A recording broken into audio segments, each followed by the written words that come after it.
ಶ್ರೀ ಗುರುಭ್ಯೋ ನಮಃ. ಶ್ರೀ ಶನಿ ಅಷ್ಟೋತ್ತರ ಶತನಾಮಾವಳಿ. ಓಂ ಶನೈಶ್ಚರಾಯ ನಮಃ. ಓಂ ಶಾಂತಾಯ ನಮಃ. ಓಂ ಸರ್ವಾಭೀಷ್ಟಪ್ರದಾಯಿನೇ ನಮಃ. ಓಂ ಶರಣ್ಯಾಯ ನಮಃ. ಓಂ ವರೆಣ್ಯಾಯ ನಮಃ. ಓಂ ಸರ್ವೇಶಾಯ ನಮಃ. ಓಂ ಸೌಮ್ಯಾಯ ನಮಃ. ಓಂ ಸುರವಂದ್ಯಾಯ ನಮಃ. ಓಂ ಸುರಲೋಕವಿಹಾರಿಣೇ ನಮಃ. ಓಂ ಸುಖಾಸನೋಪವಿಷ್ಟಾಯ ನಮಃ. ಓಂ ಸುಂದರಾಯ ನಮಃ. ಓಂ ಘನಾಯ ನಮಃ. ಓಂ ಘನರೂಪಾಯ ನಮಃ. ಓಂ ಘನಾಭರಣಧಾರಿಣೇ ನಮಃ. ಓಂ ಘನಸಾರವಿಲೇಪಾಯ ನಮಃ. ಓಂ ಖದ್ಯೋತಾಯ ನಮಃ. ಓಂ ಮಂದಾಯ ನಮಃ. ಓಂ ಮಂದಚೇಷ್ಟಾಯ ನಮಃ. ಓಂ ಮಹನೀಯ ಗುಣಾತ್ಮನೇ ನಮಃ. ಓಂ ಮರ್ತ್ಯಪಾವನಪಾದಾಯ ನಮಃ. ಓಂ ಮಹೇಶಾಯ ನಮಃ. ಓಂ ಛಾಯಾಪುತ್ರಾಯ ನಮಃ. ಓಂ ಸರ್ವಾಯ ನಮಃ.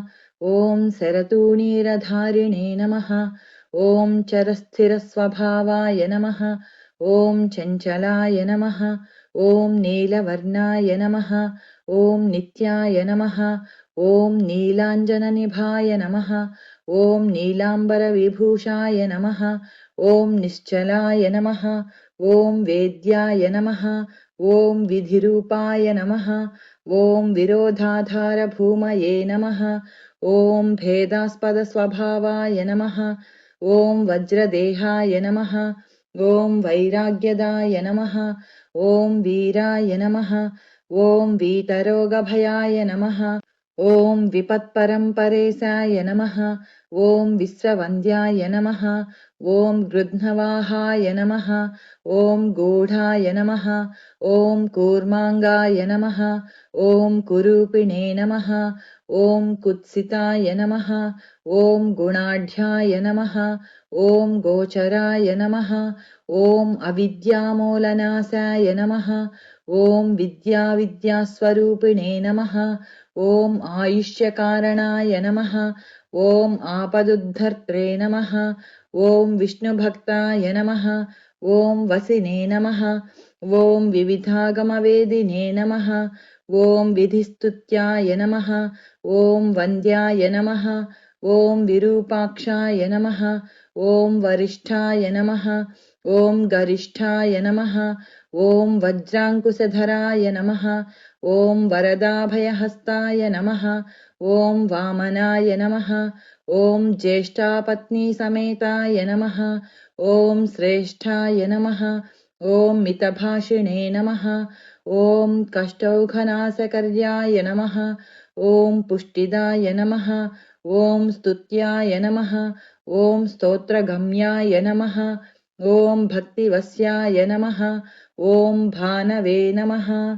ಓಂ ಭಾನುಪುತ್ರಾಯ ನಮಃ. ಓಂ ಭವ್ಯಾಯ ನಮಃ.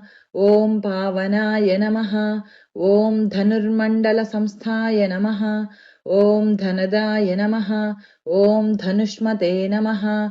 ಓಂ ತನುಪ್ರಕಾಶದೇಹಾಯ ನಮಃ. ಓಂ ತಾಮಸಾಯ ನಮಃ. ಓಂ ಅಶೇಷಜನವಂದ್ಯಾಯ ನಮಃ. ಓಂ ವಿಶೇಷಫಲದಾಯಿನೇ ನಮಃ. ಓಂ ವಸೀಕೃತಜನೇಶಾಯ ನಮಃ. ಓಂ ಪಶೂನಾಂ ಪತಯೇ ನಮಃ. ಓಂ ಖೇಚರಾಯ ನಮಃ. ಓಂ ಖಗೇಶಾಯ ನಮಃ. ಓಂ ಘನನೀಲಾಂಬರಾಯ ನಮಃ. ಓಂ ಕಾಠಿನ್ಯಮಾನಸಾಯ ನಮಃ. ಓಂ ಆರ್ಯಗಣಸ್ತುತ್ಯಾಯ ನಮಃ. ಓಂ ನೀಲಚ್ಛತ್ರಾಯ ನಮಃ. ಓಂ ನಿತ್ಯಾಯ ನಮಃ. ಓಂ ನಿರ್ಗುಣಾಯ ನಮಃ. ಓಂ ಗುಣಾತ್ಮನೇ ನಮಃ. ಓಂ ನಿರಾಮಯಾಯ ನಮಃ. ಓಂ ನಿಂದ್ಯಾಯ ನಮಃ. ಓಂ ವಂದನೀಯಾಯ ನಮಃ. ಓಂ ಧೀರಾಯ ನಮಃ.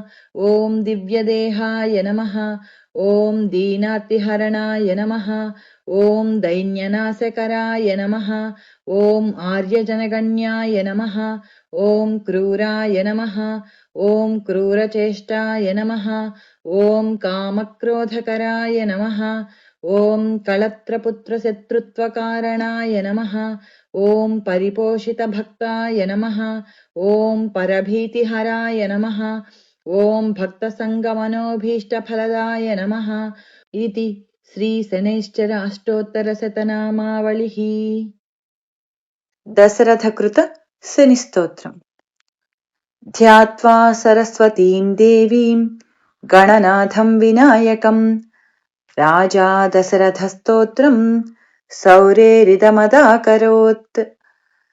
दशरथ उवाच नमः कृष्णाय नीलाय सितिकण्ठनिभाय च नमो नीलमयूखाय नीलोत्पलनिभाय च नमो निर्मांसदेहाय दीर्घश्मश्रुजटाय च नमो विशालनेत्राय शुष्कोदरभयानक नमः पुरुषगात्राय स्थूलरोमाय वै नमः नमो नित्यं क्षुधार्ताय नित्यतप्ताय वै नमः नमः कालाग्निरूपाय कृतान्तक नमोऽस्तु ते नमस्ते कोटराक्षाय दुर्निरीक्षाय वै नमः नमो घोराय रौद्राय भीषणाय कराळिने नमस्ते सर्वभक्षाय वलीमुख नमोऽस्तु ते सूर्यपुत्र नमस्तेस्तु भास्करे भयदायका